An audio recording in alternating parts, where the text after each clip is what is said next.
There are 7.5 billion people on Earth, and they all need to be fed. But producing food requires huge amounts of land and water, and is one of the major contributors to pollution and climate change.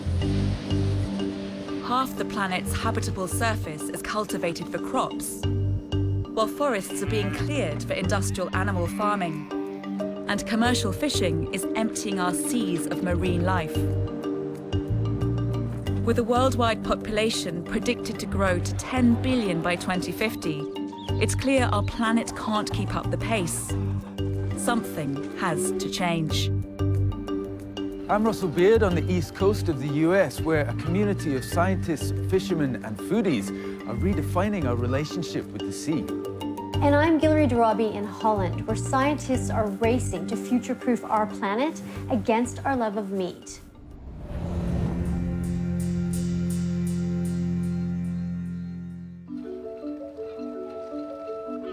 For centuries, we've been harvesting the oceans without much thought of sustainability. And today, we eat twice as much fish as we did 50 years ago. The result is that the oceans have been depleted to catastrophically unsustainable levels, with 90% of the fish stocks that we rely on being fully fished or overfished. To make matters worse, the use of agrochemicals, both in the sea and on the land, is creating dead zones, areas of high acidity and low oxygen, which are one of the biggest global threats to marine life. There are already around 500 of them worldwide, the biggest in the Gulf of Mexico, covering 23,000 square kilometers. For the seas to thrive far into the future, we need to fundamentally rethink our relationship with the oceans. And here on the coast of Connecticut, they're doing just that. Fishing has always been big business on the Long Island Sound, but in recent decades, industrial and agricultural pollutants have killed off fish stocks. I've come here to meet some of the locals tackling the problem. Hey, Russell. Hey, Bren. Yeah, great to meet you. Thanks so much for having us. Thanks for coming. Bren Smith is an ocean farmer who's made it his mission to reconfigure how we harvest the sea. Okay, welcome aboard. Start us up. This is all right, isn't it? And the good thing about ocean farming is we don't need to chase fish. So Right. it's just a quick run out. Right. You used to be a fisherman, right? Yeah. I was in the Bering Sea fishing cod and crab, just at the height of industrialized fishing. And most of the fish I was catching was going to McDonald's for the fish sandwich. Wow. That is like the quintessential, the epitome of the industrial fisherman. Exactly. So then, I was on the Bering Sea and the cod stocks crashed in Newfoundland, back where I was from. And so I went to become a farmer on the salmon farms, because that was supposed to be the answer to overfishing, but it was just as bad, right? Using pesticides, antibiotics, polluting. We were essentially running pig farms at sea. So I ended up down here and remade myself as what we're calling a 3D ocean farmer. What is a 3D ocean farm? Sure. What do you mean by that? Imagine an underwater garden, right, where you're using the entire water column, which means we have very small footprints. Verticality. Vertical, right? The entire farm is cultivated off a system of lines and buoys, which act like scaffolding. Kelp grows from the horizontal lines closest to the surface. Then vertically downwards, there are mussels, and then below that, oysters and clams on the ocean floor. All right, let's go. Bren has a 20-acre farm which produces 53,000 kilos of kelp every year, along with 200,000 kilos of shellfish. Today, I'm going to help check the lines. Here's the Green Wave team. Jill's gonna come aboard and learn how to do some kelp farming. Ahoy! Ahoy. All right, you ready to see some kelp? All right. There's the vegetable of the sea right there. Let's attach some mussel socks, okay? Yeah, sounds good. Okay, good. And then we're just gonna go Tie a knot. around the knot there. See that? Unlike conventional aquaculture, Bren's ocean farming has no need for agrochemicals. In fact, it even seems to clean the water of pollution, and it sequesters carbon, thereby helping to tackle climate change. Is there a reason why you've chosen mussels? So they're really lean proteins, packed full of omega-3s, but also soak up nitrogen. They use nitrogen to grow, filter it out of the water column. And, you know, this farm filters millions of gallons of water a week. An oyster filters up to 50 gallons a day. Just one oyster. Wow. Right?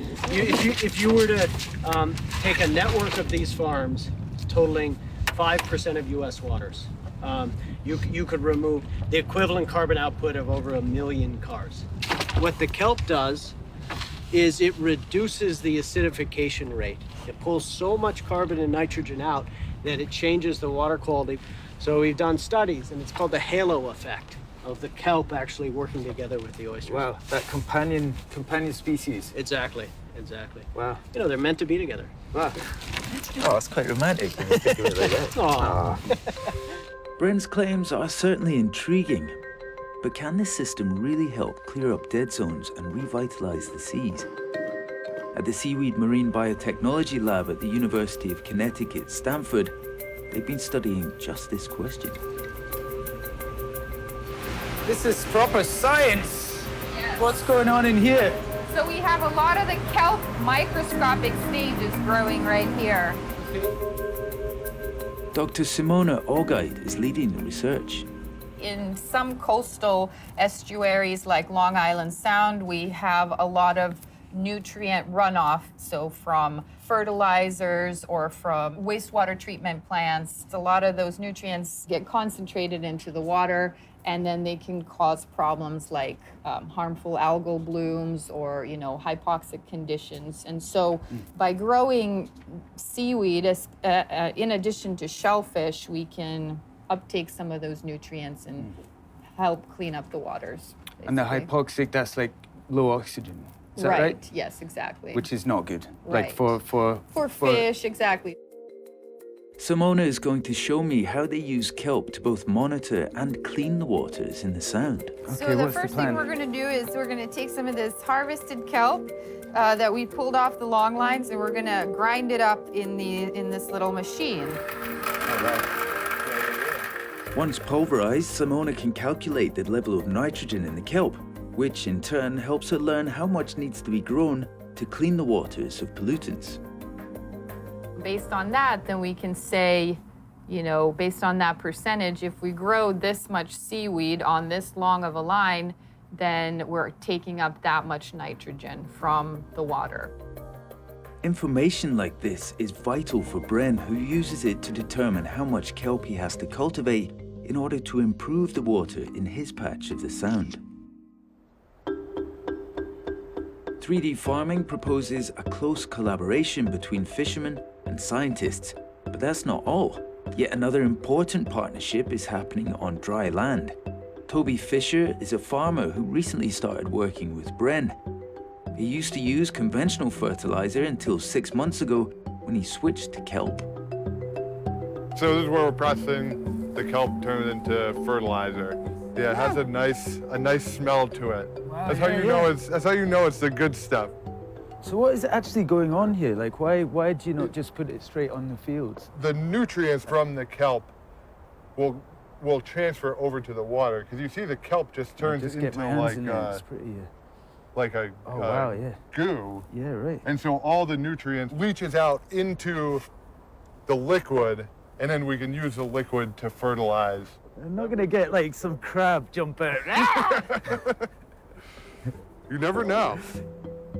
Toby's farm grows over 25 different kinds of fruit and veg, supplying the local community.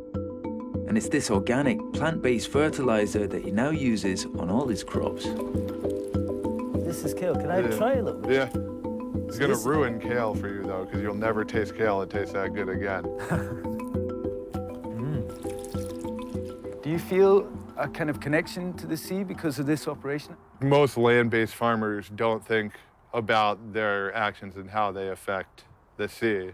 The nutrients run off from the land, they go out into the ocean, the kelp uses it to grow, and then it comes back here. Right. So it really closes this sea to land loop. Closing this land to sea loop is a huge part of 3D farming's appeal. But in the center of New Haven, there's another collaboration which is putting sustainability on the menu. I'm off to meet Avi Shapiro, head chef at Roya, to find out more. Brand came to me with the kelp, and he's like, here it is, use it. Once he started telling me the story, once we started dialoguing on the benefit, more than anything, sustainability perspective, I started playing around with it. I started using it in a variety of different ways that I can feel like, man, this has legs. So, should I just go ahead and... Yeah, go ahead and as you would regular pasta. It smells fantastic. Right, here goes.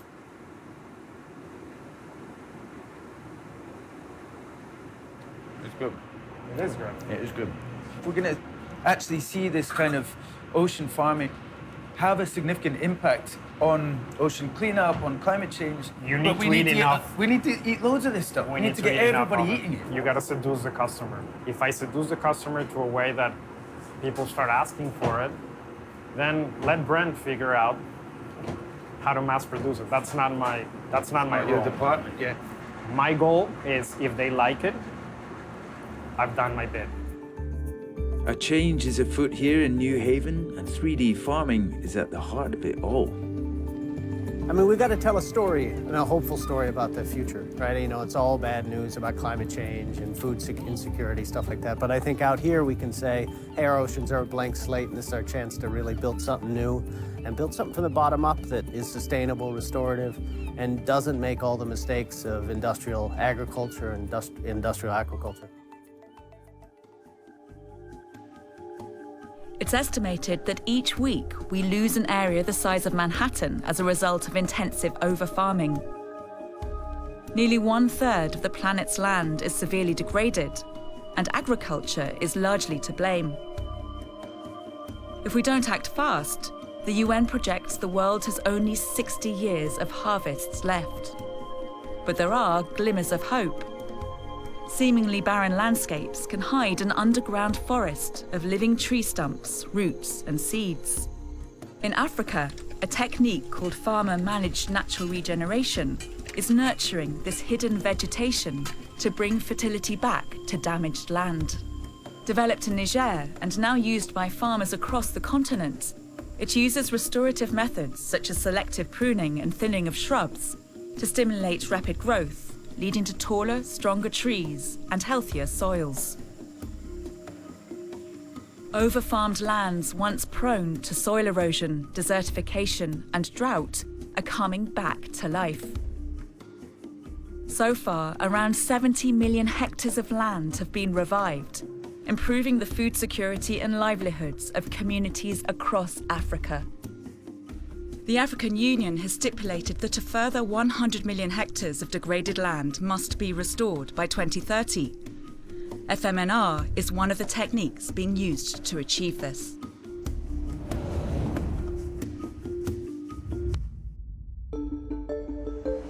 Over the past century, meat consumption has risen dramatically. A growing and more affluent population wants more and more of it, and industrialized farming has made it a staple. By 2050, global appetites are set to more than double, which is environmentally unsustainable. But scientists have come up with a breakthrough solution to the problem, which means in the future, the meat we see here won't come from the farm, but from a laboratory. This place is hopping. It's really busy in here, and it's not even noon. People are serious about their meat. Can I ask you what you're buying? 150 pounds fillet steak is my husband's normal Friday dinner. That's his treat. No, not his treat. It's his Friday dinner. Oh, wow. Every Friday? Most Fridays. This is my butcher. I come here 4 or 5 times a week. How much meat would you say you guys go through in a week? We go through probably a whole cow, 4 or 5 pigs, 20 lambs, 400 or 500 chickens. Wow, that's like a full Noah's Ark that you're serving up every week. On average, Britons get through 84 kilos a week per person per year. And it isn't just an eat-at-home treat. At Corrigan's in Mayfair, they cater to a mainly meat-eating clientele. How important would you say meat is to the menu here? Massively. Yeah? It doesn't matter how much the trends keep changing, there's always going to be somebody looking for something like this. Could you imagine ever a day where you're placing a meat that was grown in a laboratory on that master barbecue? I would find it hard to believe. Our unique selling point would be gone. Hand-reared beef like this, getting it from the farm to here, to the customer, is what we're all about. For me, what is appealing about the lab-grown option is that no animals are killed, and it takes up less environmental space, and there's less of an impact on the waterways and the land. And I feel like that could kind of maybe offer sort of an alternative to this demand that isn't diminishing. What do you think about that? I would like to eat it and try it, but trying to sell it to a consumer, I think it's going to be quite difficult. I can understand Aidan's skepticism, but lab-grown meat is already a reality, and it's only a matter of time before it reaches the public. In 2013, Dr. Mark Post and his team at the University of Maastricht in Holland made headline news when they proved it was possible to grow meat with a single cow muscle sample. It feels like a conventional hamburger. And now the race is on, with scientists competing to be the first to create a lab-grown burger to market to the masses. I've come to the University of Maastricht in Holland, where Dr. Post has agreed to talk me through how they make cultured meat.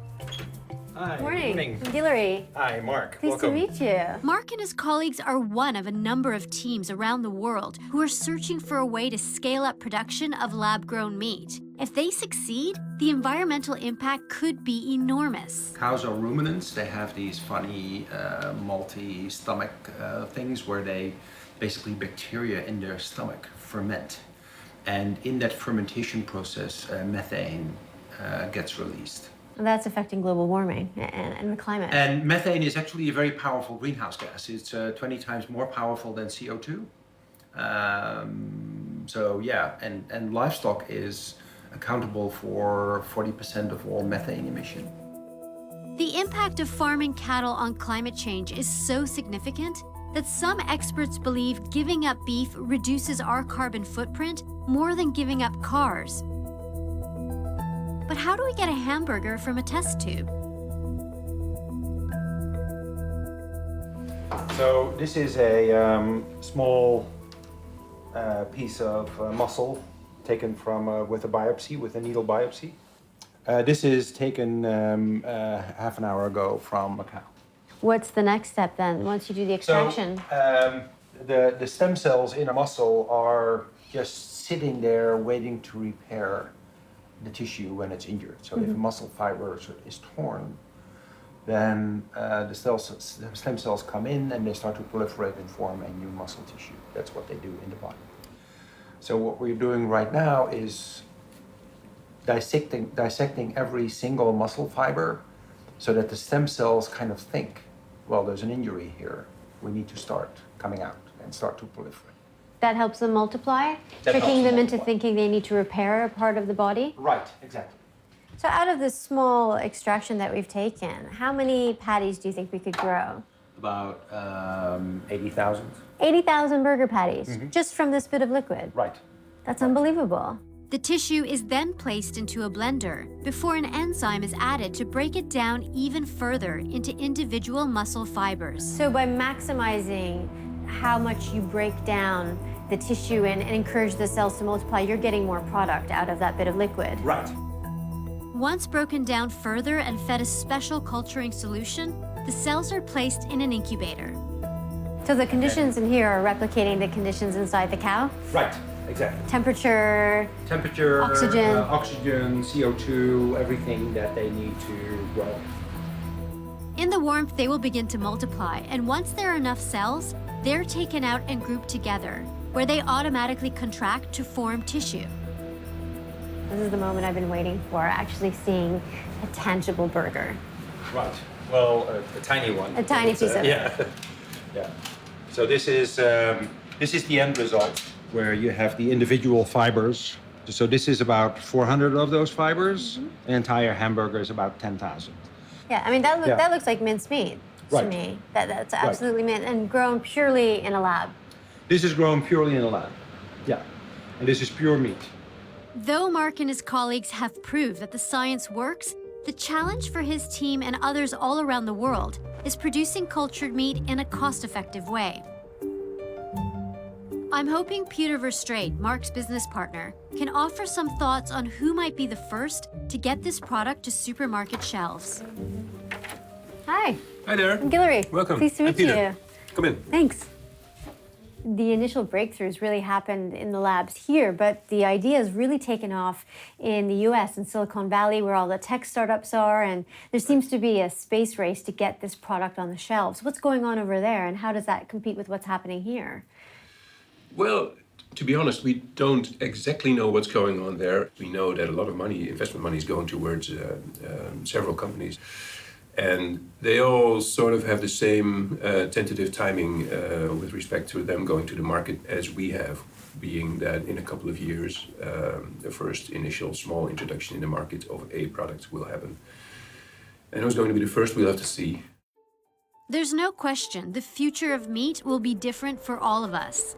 But if I'm honest, I'm not sure what I think about eating meat grown in a lab. And I suspect that I'm not alone. Hi. Hello. I'm Guillory. Hi. Pleased to meet you. Hi, welcome. Kurt van Mensvoort, an Amsterdam-based artist, is determined to get us to confront our discomfort, starting with a future-forward cookbook. Not in every kitchen yet, is it? Not yet. It's 45 recipes you cannot cook yet. So all these dishes, they are specifically made to stir the conversation. I hope it will familiarize more people with this new technology so that it's less scary and it will facilitate the conversation around it so that we can make better choices on what we actually want. Did I see a classic kebab in there? As an Iranian, that's the one I'm most excited about. Yeah, well, this is indeed the in vitro kebab.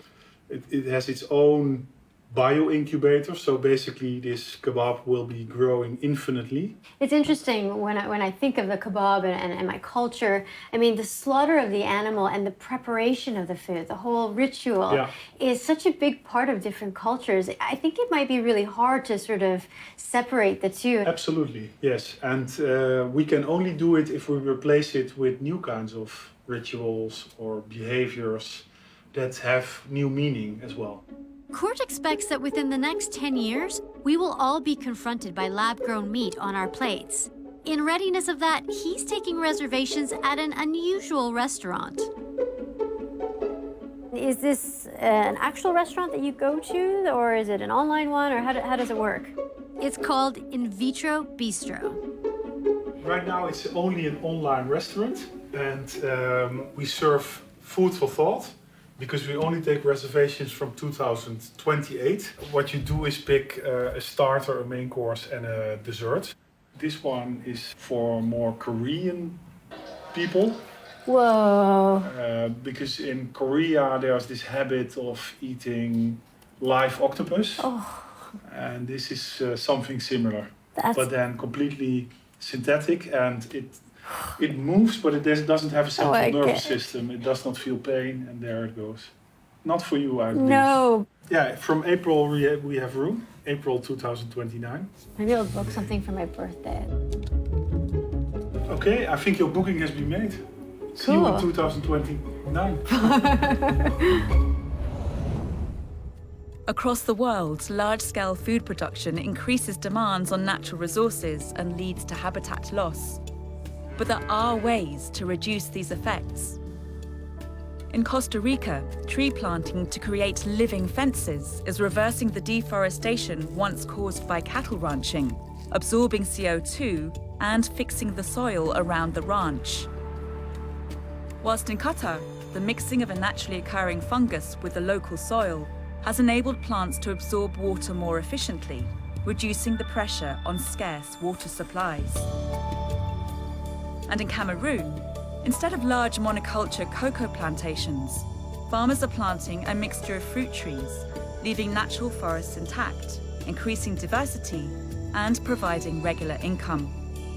Changes like these, however low tech, are vital if we are to feed our growing population in ways that also safeguard the planet.